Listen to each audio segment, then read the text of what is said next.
मध्यरातमा संसद विघटन, कार्तिक 26 र मङ्सिर 3 मा मध्यावधि चुनाव हुने केपी ओलीले बोलाए एमाले स्थायी कमिटी बैठक। संसद विघटन विरुद्ध कानुनी उपचार खोज्ने विपक्षीको तयारी, माधव नेपालको आह्वान, प्रतिगमन भाग 2 को प्रतिवाद गरौं। संसद विघटन विरुद्ध कानुनी र राजनीतिक लडाई लड्ने कांग्रेसको निर्णय, सामाजिक सञ्जालमा आक्रोशपूर्ण प्रतिक्रिया, नहुने चुनाव सत्ता लम्ब्याउने खेल। संसद विघटन विरुद्ध हिजो आज आफ्नो ठाउँबाट लड्यौं, अब एक भएर लडौं भन्दै रामचन्द्र पौडेलको भनाई, फेरि सत्ताको खेललाई 5 पुसमा फर्काइयो। यो मध्यावधि चुनाव होइन, संविधान खारेज गर्ने प्रपञ्च हो भन्दै डाक्टर बाबुराम भट्टराईको भनाई। भारतमा गएको 24 घण्टामा 2,57,000 संक्रमित भेटिए, थप 4,194 जनाको मृत्यु भयो। कार्तिक र मङ्सिर चुनावका लागि घोषित मिति होइन भन्दै कांग्रेस प्रवक्ताको भनाई। माओवादी केन्द्रका नेता भन्छन् मध्यरातमा लोकतन्त्रमाथि डकैती भयो। राष्ट्रपति र प्रधानमन्त्रीको कदम छिम्मे हुने छैन भन्दै जलनाथ खनालको भनाई। शेरबहादुर देउवालाई प्रधानमन्त्रीमा प्रस्ताव गर्ने को हुन् एमालेका 27 सांसद, यसबारे पुरै जानकारी। संसद भवनमा विपक्षी गठबन्धनको बैठक सुरु भयो। विप्लव भन्छन् संयुक्त सरकारमा सशस्त्र सहभागी हुन तयार छौं। कानूनविद भन्छन् मध्यरातमा संविधानमाथि डोजर लगाउने काम भयो। 149 सांसदको हस्ताक्षर पेश गर्दा पनि राष्ट्रपतिबाट मलाई नियुक्त गरिन भन्दै शेरबहादुर देउवाको भनाई। रवि लामी च्यानलले दिए सबै नेपालीलाई ठूलो खबर। आजबाट कुन जिल्लामा निषेधाज्ञामा कडाई गरियो र कुन जिल्लामा निषेधाज्ञा खुकुलो पारियो त, यसबारे पुरै जानकारी पनि आजकै भिडियोमा। दर्शकवृन्द नमस्कार, तपाईहरुलाई फेरि पनि स्वागत छ हाम्रो च्यानल स्मार्ट खबरमा।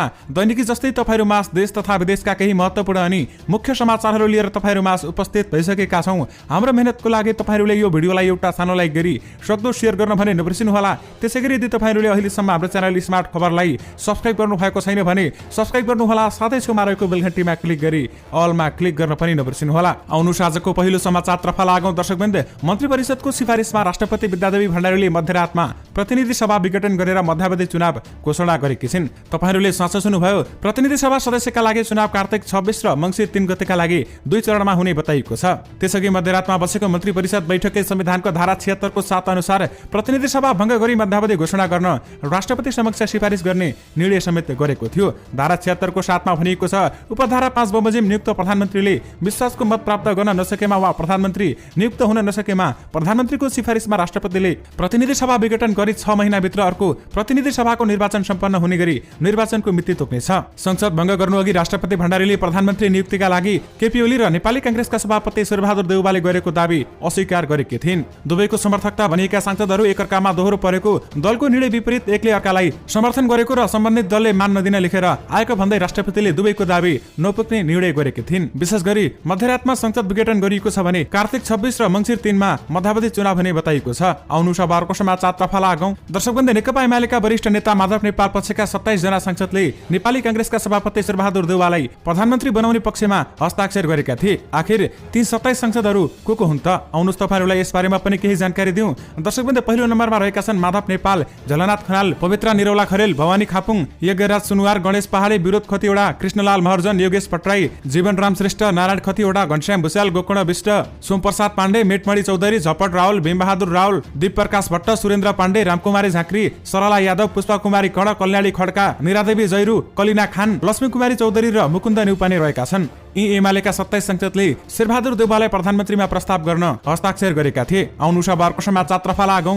दर्शकवृन्द, मध्यरातमा लोकतन्त्रमाथि डकैती भयो भन्दै माओवादी केन्द्रका नेताहरूले भनेका छन्। राष्ट्रपति विद्यादेवी भण्डारीले तत्काल राजा ज्ञानेन्द्र शाहले झैं मध्यरातमा लोकतन्त्रमाथि डकैती गरेको नेकपा माओवादी केन्द्रका नेता वर्षमान पुनले बताएका हुन्। पुनले अब लोकतन्त्र बचाउन लड्ने पनि बताएका छन् भने अब ज्ञानेन्द्र जस्तै जनताबाट लखेटिन्छन्। जनता अब चुप बस्दैनन्। उनले भने शुक्रबार मध्यरातमा ज्ञानेन्द्र शाहले जस्तै कदम ओलीले पनि चालेको बताएका छन्। संविधान र लोकतन्त्र बचाउन पुनले बताएका छन् भने कोरोना महामारी विरुद्धको लडाईसँगै संविधान र लोकतन्त्र बचाउन विभिन्न रूपको संघर्ष जारी राखौं भन्दै उनले भनेका छन्। राष्ट्रपति कार्यालयले नयाँ प्रधानमन्त्री बनाउन नसकिने विज्ञप्ति जारी गरे लगत्तै बालुवाटारमा मध्यरातमा मन्त्री परिषद बैठक समेत बोलाइएको थियो। विशेष गरी मध्यरातमा लोकतन्त्रमाथि डकैती भयो भन्दै माओवादी केन्द्रका नेताहरूले भनेका छन्। आउनुस् अब अर्को समाचारतर्फ लागौं। दर्शकवृन्द, जनता समाजवादी पार्टीका अध्यक्ष बाबुराम भट्टराईले सरकारको सिफारिसमा राष्ट्रपतिले नयाँ चुनावको मिति तोक्नु संविधान खारेज गर्न प्रपञ्च रहेको बताएका छन्। शुक्रबार राति संसद भंग गरेर राष्ट्रपति विद्यादेवी भण्डारीले कार्तिक 26 र मङ्सिर 3 का लागि तोकेको चुनावको मिति टिप्पणी गर्दै भट्टराईले मध्यावधि चुनाव नभएर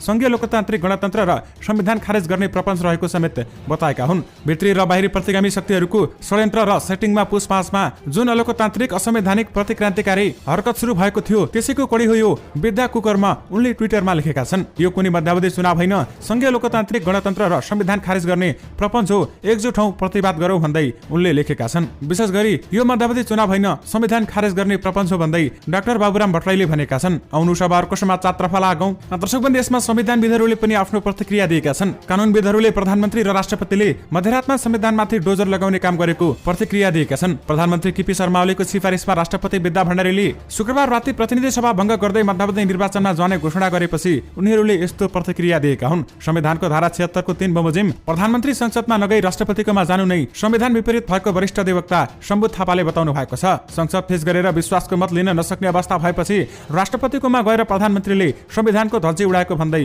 उनले बताएका छन्। 76 को 5 अनुसार केपी ओलीको दाबी नलाग्दै प्रधानमन्त्रीमा दाबी गरेर राष्ट्रपतिको मिलोमतोमा प्रतिनिधि सभा भङ्ग गरेर संविधान नै मास्न खोजेको थापाको भनाइरहेको छ। कागजमा लेखेर मात्र प्रजातन्त्रको हत्या गर्न नसकिने उनको टिप्पणी रहेको छ भने केपी ओलीले 2 पटक विश्वासको मत पाउने थिएनन्। विश्वासको मत नपाउने भएपछि पदमुक्त हुने थिए, तर राष्ट्रपति र प्रधानमन्त्रीले त्यो चाहँदैनथे, त्यसैले त्यसलाई छल्न यस्तो गरे भन्दै थापाले भनेका छन्। विशेष गरी मध्यरातमा संविधानमाथि डोजर लगाउने काम भयो भन्दै कानुनविदहरूले बताएका छन्। आउनु सभाको समाचार तर्फ लागौं। दर्शकबन्धु, नेकपा एमालेका वरिष्ठ नेता माधव नेपालले संसद विघटन गरी चुनावमा जाने निर्णयलाई प्रतिगमन भाग 2 को संज्ञा दिँदै प्रतिवाद गर्न सबैलाई आह्वान समेत गरेका छन्। सामाजिक सञ्जाल मार्फत प्रतिक्रिया सार्वजनिक गर्दै नेता नेपालले चुनावलाई घोषणा सर्वसत्तावाद लाद्ने उद्देश्य र व्यवस्था नै गर्ने अग्रसरता भनेर टिप्पणी समेत गरेका छन्। उनले भनेका छन्, षड्यन्त्रकारीहरूको उक्साहट र चाहनामा फेरि संसदको चिरहरण भएको छ। प्रतिगमन दोहोरिएको छ। संविधानका मर्म प्रहार गर्दै सर्वसत्तावाद लाद्ने उद्देश्यले भएको कथित चुनावको उद्घोष जालझेल हो। यो व्यवस्था नै गर्ने अग्रसरता हो। उनले संविधानको मर्ममाथि कुठाराघात भएको भन्दै राष्ट्रपति र प्रधानमन्त्रीको आलोचना समेत गरेका छन् भने शीतल निवासले संविधानको मर्मलाई कुठाराघात गरेको छ।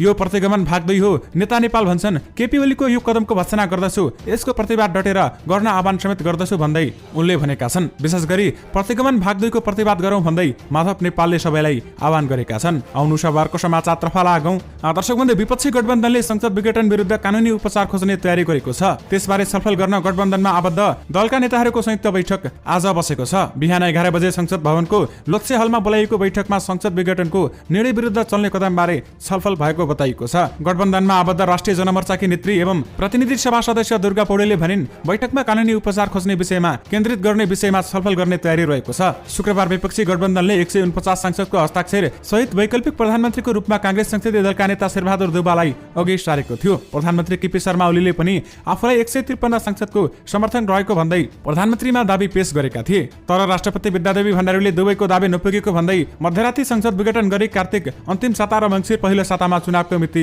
घोषणा गरेकी छिन्। यसअघि पनि गत पुस 5 गते संसद विघटन गरिएको थियो भने तर सर्वोच्चले फागुन 11 गतेको फैसलालाई त्यसबाट उल्टाइदिएको थियो। विशेष गरी संसद विघटन विरुद्ध कानुनी उपचार खोज्ने विपक्षीले तयारी गरेको छ। आउनु सभाको समाचार तर्फ लागौं। दर्शकबन्धु, भारतमा गएको 24 घण्टामा 2,57,279 नयाँ कोरोना संक्रमित थपेका छन्। कोरोनाको प्रभाव घट्दै गएको भारतमा संक्रमित हुने भन्दा निको हुनेको दर बढिरहेको छ भने सोही अवधिमा त्यहाँ 3,57,630 जना कोरोना मुक्त भएको भारतको स्वास्थ्य मन्त्रालयले जनाएको छ। यसैबीच भारतमा एकै दिनमा 4,194 जनाको मृत्यु भएको पनि जानकारी दिएको छ भने यससँगै भारतमा कोरोनाबाट संक्रमित हुनेको कुल संख्या लगभग 2 करोड 63 लाख पुगेको छ भने त्यहाँ 2,95,000 जनाको मृत्यु भइसक्दा 2 करोड भन्दा बढी कोरोना मुक्त भएका छन्। आउनु सभाको समाचार तर्फ लागौं। दर्शकबन्धु, नेपाली कांग्रेसका सभापति शेरबहादुर देउवाले राष्ट्रपति विद्यादेवी भण्डारी र प्रधानमन्त्री केपी शर्मा ओलीले संविधान जस्तो सार्वजनिक दस्तावेजलाई निजी सम्पत्तिका रूपमा आफू अनुकूल प्रयोग गरिरहेको बताएका छन्। देउवाले आफूले प्रतिनिधि सभा स्थानमा तत्काल कायम रहेका सदस्य संख्याको स्पष्ट बहुमत सहित 149 जना सांसदहरूको हस्ताक्षर सहित प्रधानमन्त्रीका लागि दाबी प्रस्तुत गर्दा पनि राष्ट्रपतिले आफूलाई तत्काल प्रधानमन्त्रीमा नियुक्त गर्नुपर्नेमा त्यसलाई इन्कार गरेको भनी आपत्ति समेत प्रकट गरेका छन्। बरु एकपटक प्रतिनिधि सभाबाट विश्वासको मत लिन असफल भई संसदमा स्पष्ट अल्पमतमा परिसकेका र अर्को पटक बहुमत देखाउन नसक्ने स्वयं घोषणा गरिसकेका ओलीलाई प्रधानमन्त्री नियुक्त गर्ने काम गरिन्। देउवाले शनिबार एक वक्तव्य जारी गर्दै राष्ट्रपतिको कडा कदमको बारेमा आलोचना समेत गरेका छन्। विशेष गरी 149 सांसदको हस्ताक्षर पेश गर्दा पनि राष्ट्रपतिबाट मलाई नियुक्त गरिने भन्दै शेरबहादुर देउवाले भनेका छन्। आउनु सभाको समाचार तर्फ लागौं। दर्शकबन्धु, पछिल्लो राजनीतिक अवस्थाबारे छलफल गर्न नेकपा एमालेको स्थायी कमिटी बैठक बस्दैछ। प्रधानमन्त्री एवं अध्यक्ष केपी शर्मा ओलीको अपराह्न 4 बजे बालाटार स्थित निवासमा बैठक बोलाएका छन्। बैठकमा चुनावको मिति घोषणा र पार्टीको आन्तरिक जीवनका विषयमा छलफल हुने कार्यालय सचिव शेरबहादुर तामाङले जानकारी दिनुभएको छ। सरकारको सिफारिसमा राष्ट्रपति विद्यादेवी भण्डारीले शुक्रबार मध्यराती संसद विघटन गरी आगामी कार्तिक 26 र मङ्सिर 3 गते चुनावको मिति घोषणा गरेकी छन्। यो निर्णयको एमालेकै माधव नेपाल पक्षसहित विपक्षी गठबन्धनका दलहरूले विरोध समेत गर्दै आएका छन्। विशेष गरी केपी ओलीले स्थायी कमिटी बैठक बोलाएका छन्। आउनु सभाको समाचार तर्फ लागौं। दर्शकबन्धु, तपाईहरुलाई थाहा नै छ, रवि लामी छानेलले गरिब दुखी नेपाली कोरोना संक्रमितका लागि हेल्प डेस्क स्थापना घोषणा गरेका छन्। उनले अहिले अक्सिजन, भेन्टिलेटर तथा बेडको पनि जोहो गरिरहेका छन् भने सहयोग गर्नका लागि दिनरात नभनी खटिएका छन्। त्यसै क्रममा रवि लामिछाने सरलाई अवरोध गर्ने धेरै व्यक्तिहरू पनि देखिए, तर तिनलाई इन्कार गर्दै रवि लामिछाने सरले आफ्नो कामलाई अगाडि बढाउनु भएको छ। त्यति बाधा अवरोध गाली आउँदा पनि उनले सजिलै रूपले आफ्नो कामलाई अगाडि बढाउने बताएका छन्। उनले आफूलाई नराम्रो भन्नेलाई नराम्रो भन्दै गरून्, म आफ्नो रूपले काम गर्दै गर्छु भन्दै उनले बताएका छन् भने जति गाली आए पनि उनले आफ्नो काम भने नछोड्ने बताएका छन्। आउनु सब अर्को समाचारतर्फ लागौं। दर्शकवृन्द, आजबाट फेरि कुन कुन जिल्लामा निषेधाज्ञामा कडाई गरियो र कुन कुन जिल्लामा निषेधाज्ञा खुकुलो पारियो त आउनुहोस् तपाईहरुलाई यसबारेमा पनि केही जानकारी दिउँ। दर्शकवृन्द, नेपालका करिब करिब सबै जिल्लामा निषेधाज्ञा लगाइसकिएको छ। यसबारेमा तपाईहरुलाई थाहा नै छ र हामीले पहिलेका रिपोर्टहरुमा पनि यसबारेमा जानकारी दिँदै आएका छौं। अहिलेसम्म नेपालका करिब करिब 45 देखि 50 जिल्लाहरुमा कडा निषेधाज्ञा लगाइएको छ भने ती सबै जिल्लाहरुमा 200 देखि 500 भन्दा बढी कोरोना संक्रमित भएको पाइएको छ। त्यसैकारण ती सबै जिल्लाहरुमा निषेधाज्ञामा थप कडाई गरिएको छ भने अब बाँकी रहेको कुरा लकडाउन खुकुलो सम्बन्धी। दर्शकवृन्द, नेपाल सरकारले लकडाउन खुकुलो पार्ने सम्बन्धी अहिले कुनै पनि नियम र कुनै पनि जानकारी भने दिएको छैन। यद्यपि कुनै जानकारी आउँछ भने तपाईहरुमा पक्कै पनि लिएर आउने नै छौं। आउनु सब अर्को समाचारतर्फ लागौं। दर्शकवृन्द, नेकपा एमालेका वरिष्ठ नेता एवं पूर्व प्रधानमन्त्री जलनाथ खनालले राज्यलाई असफल पार्ने राष्ट्रिय स्वाधीनता र संघीय लोकतान्त्रिक गणतन्त्र समाप्त गर्ने खालको षड्यन्त्र क्षम्य नहुने बताएका छन्। सरकारको सिफारिसमा राष्ट्रपति विद्यादेवी भण्डारीले प्रतिनिधि सभा विघटन र मध्यावधि चुनाव घोषणा गरेपछि सामाजिक सञ्जालमा लेख्दै खनालले संविधान विरोधी प्रतिगामी तानाशाही कदमको रूपमा चित्रित गरेका हुन्। उनले लेखेका छन्, यो संविधान विरोधी प्रतिगामी तानाशाही कदम हो। यस कदमको म घोर भर्त्सना गर्दछु र प्रतिवादका लागि सबै देशभक्त संघीय लोकतान्त्रिक गणतन्त्र पक्षधरलाई एकजुट हुन आह्वान समेत गर्दछु भन्दै उनले बताएका छन्। विशेष गरी राष्ट्रपति र प्रधानमन्त्रीको कदम क्षम्य हुने छैन भन्दै जलनाथ खनालले भनेका छन्। आउनु सभाको समाचारतर्फ लागौं। दर्शकवृन्द, प्रमुख प्रतिपक्षी दल नेपाली कांग्रेसले संसद विघटन विरुद्ध कानुनी र राजनीतिक लडाई लड्ने निर्णय गरेको छ। कांग्रेसले संसद विघटनको विरोध गर्न नागरिक समाजलाई आह्वान समेत गरेको छ भने शनिबार बिहान बसेको कांग्रेस पदाधिकारी र पूर्व पदाधिकारीको संयुक्त बैठकले लोकतन्त्र खतरामा परेको निष्कर्ष निकाल्दै त्यसको रक्षाका लागि कानुनी र राजनीतिक लडाई लड्ने समेत निर्णय गरेको हो। बैठक पार्टी सभापति शेरबहादुर देउवाको निवास बुढाली कोठामा बसेको थियो भने बैठकपछि कांग्रेस सह महामन्त्री प्रकाश शरण महतले भने अन्य दलहरूसँग पनि सहकार्य गरी लोकतन्त्र रक्षाका लागि राजनीतिक र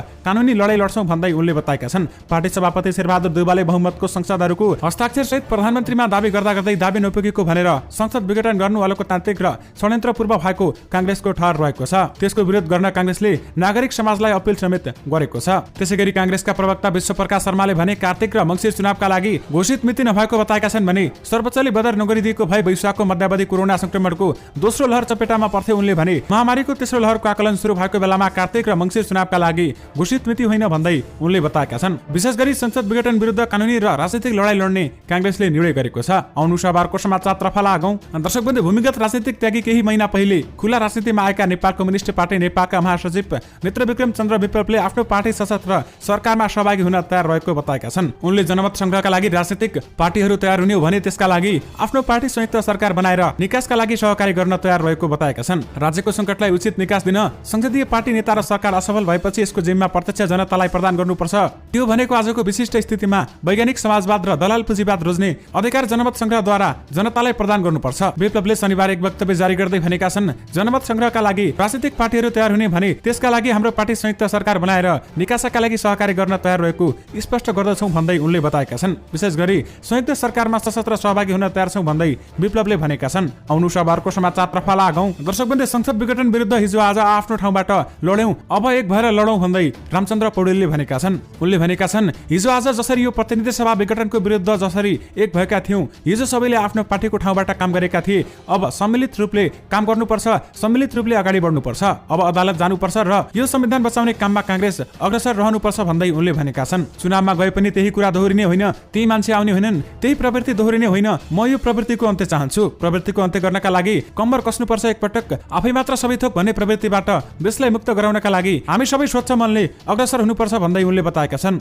विशेष गरी संसद विघटन विरुद्ध हिजो आज आफ्नो ठाउँबाट लड्यौं, अब एक भएर लडौं भन्दै रामचन्द्र पौडेलले भनेका छन्। आउनुहोस् आजको अन्तिम समाचारतर्फ लागौं। दर्शकवृन्द, प्रधानमन्त्रीमा कसैको पनि दाबी नपुगेको भन्दै संसद विघटन गरी चुनावमा जाने निर्णय विरुद्ध आक्रोशपूर्ण प्रतिक्रियाहरू आइरहेका छन्। कतिपयले कोरोना महामारी विरुद्ध लड्ने बेलामा अर्बौं रुपियाँ खर्चेर चुनावमा जाने निर्णयको विरोध गरेका छन् भने कतिपयले नहुने चुनावको घोषणा अनवरत शासन गर्ने सोच बाहेक केही नभएको प्रतिक्रिया समेत दिएका छन्। केही भयो भने फेरि मुद्दा सर्वोच्च अदालतमा जाने र सर्वोच्चले लिने निर्णयले नेपाली राजनीतिको भावी बाटो तय हुने अनुमान समेत गरेका छन्। उत्तम बाबु श्रेष्ठले चुनावमा जाने निर्णयलाई राष्ट्रपति विद्यादेवी भण्डारी र प्रधानमन्त्री केपी शर्मा ओलीको गुटको कुर्सी लम्बाउने खेलको समेत रूपमा लिएका छन्। उनले ट्विटरमा लेखेका छन्, चुनाव घोषणा भए केपीसँग कुर्सी लम्बाउने सकिसकेको थियो। दिउँसै उनले भनेका थिए, मलाई विश्वास देऊ नत्र म चुनावमा जान्छु। चुनावमा भन्नेछन् मलाई भोट देऊ नत्र म चुनाव गर्दिन। संकटको समयमा यो चुनावको घोषणा विद्यादेवी गुटको अवनरत शासन गर्ने सोच बाहेक केही होइन भन्दै बताइएको छ। विशेष गरी सामाजिक सञ्जालमा आक्रोशपूर्ण प्रतिक्रिया आएको छ भने नहुने चुनावमा सत्ता लम्बाउने खेल भयो भन्दै